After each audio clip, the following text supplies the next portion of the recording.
정치 현안에 대해 이야기해보는 시간, 사정없는 5분 정치 토크 4.5정 시간입니다.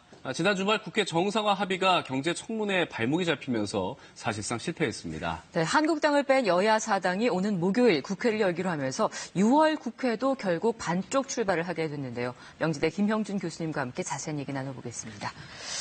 교수님, 앞서 보도도 있었는데 이번 주 목요일 이제 임시국회가 소집이 되죠. 국회 상황 어떻게 진행이 될까요? 답답하죠. 네. 답답하세요. 이제 마지막 본회의가 열린 지 76일 만에 열리는 거거든요. 맞습니다. 지금 목요일 날이요. 근데 지금 이제 국회가 정상화됐다는 말을 쓰기가 어려운 게 뭐냐면 회의 소집은 되는데 회의가 제대로 이루어지지 않는 겁니다. 그러면서 반쪽 정상화란 말을 쓰고 싶은데요. 이유는 왜냐하면 우리 국회법에 의하면은 우리 원내교섭단체라는 것은 20인 이상의 의원이 모여서 만드는 단체인데 모든 의사 일정은 원내교섭단체와의 협의를 통해서 하게끔 돼 있어요.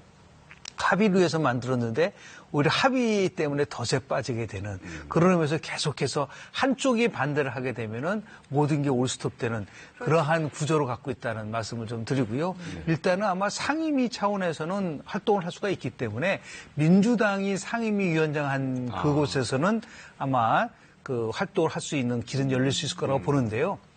핵심은 예결위원장이 지금 자유한국당 몫으로 돼 있기 때문에 상당히 그 어려움이 봉착될 수밖에 없습니다. 그리고 뭐 예산 관련된 거는 아무것도 할 수 없다라는 말씀이시고 네. 또 그 자유한국당 제1야당을 빼놓고 시작한 임시국회이기 때문에 앞으로도 그 정상적인 방향으로 갈 수는 없겠네요. 네, 결국은 조금 전에 말씀드린 것처럼 예결위가 지금 위원들이 50명인데요. 네. 지금 지난달 모두 임기가 끝났습니다. 그러니까 다시 선정을 해야 되는 부분들이 있고요. 그리고 위원장이 회의를 주관할 수가 있기 때문에 자유한국당이 반대를 하면은 한 참 도 나갈 수가 없어요.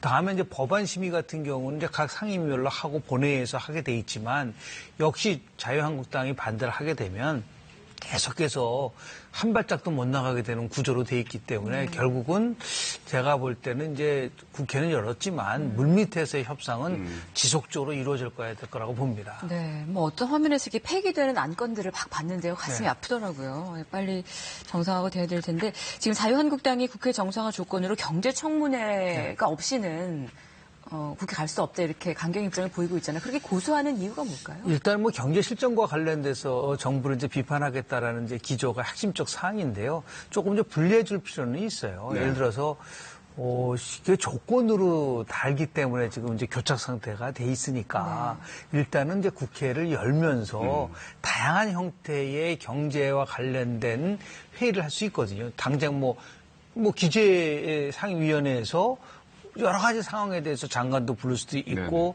또 추경에서는 또 추경 나름대로 이 소주 성장에 특히 일자리 예산이라는 게 투자가 됐지만은 제대로 활용되고 있지 않느냐 따져볼 수도 있고요.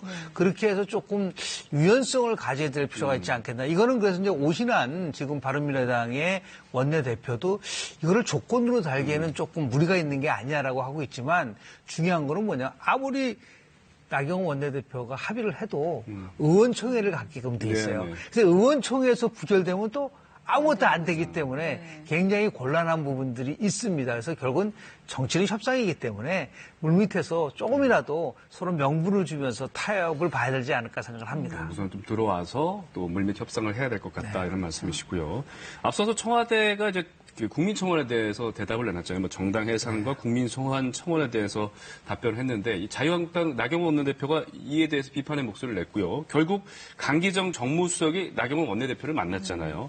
어떻게 여야간 좀 신뢰를 회복할 수가 있을까요? 강기정 정무수석이 그런 면에서 봤을 때 조금 실수를 한 부분들이 있어요. 왜냐하면 정무수석은 1차적으로 야당과 끊임없이 이제 그 협상을 통해서 해야 되는 부분은 너무 강경하게 갔었던 부분들이 있다 보니까 이 부분이 또 지금 국회 정상화에 발목을 잡고 있는 게 아니냐라는 지적이 나옵니다. 그래서 아마 결자 해지의 입장에서 강기정 수석이 나경원 원내대표 만나서 전반적으로 그런 상황은 아니었다는 것을 설명을 하고 있는데 이건 앞으로도 좀 조심해야 돼요. 청와대가 전면에 나서서 자꾸만 야당을 공격하게 되면 이게 전국이 꼬인다라는 것을 이번 오히려 강기정 정무수석보다는 민주당 지도부가 더 활발하게 활동을 해서 여야 간의 협상이 이루어져야 될 수 있는 그런 길이 열려야 될 거라고 저는 봅니다. 네, 오늘 정치 이야기 오늘 여기까지 듣겠습니다. 고맙습니다. 네, 고맙습니다.